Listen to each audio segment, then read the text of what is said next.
ये भाइयों वाला रिश्ता, हमारी मोहब्बत याद आ गई। रोक नहीं रहा था, सिर्फ तुम्हें समझाने की कोशिश कर।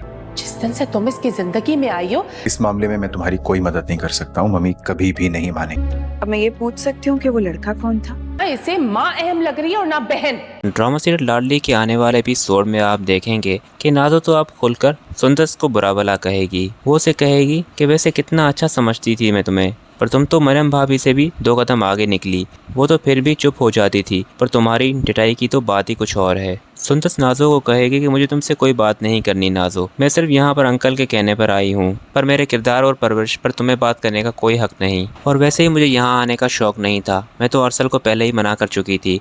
इस पर नाज़ो उसे कहेगी कि सब जानती हूँ मैं, मुझे बेवकूफ़ बनाने की ज़रूरत नहीं है तुम्हें। मैं जानती हूँ कि तुमने भाई को किस तरह से फंसाया है, और अब तुम मुझे अपनी इन बातों से बेवकूफ़ बना रही हो कि तुमने भाई को मना किया था। तुम तो मौके ढूंढ रही थी कि किस तरह से इस घर में आऊँ।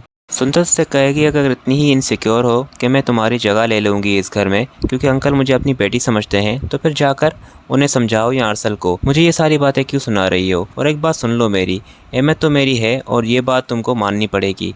तो सुंदस की सारी बातें छोड़कर आकर यही बातें अरसल की वहाँ आकर सुनेगी, और फिर उसे आकर कहेगी कि सही सोचा था मैंने तुम्हारे बारे में, तुम बहुत तेज़ हो, पर किसी ने भी मेरी बात नहीं मानी, ना ही मुझ पर यकीन किया। तुम अभी आई नहीं हो इस घर में और अभी से ही मेरी बेटी पर अपना रौब जमाना शुरू कर दिया है।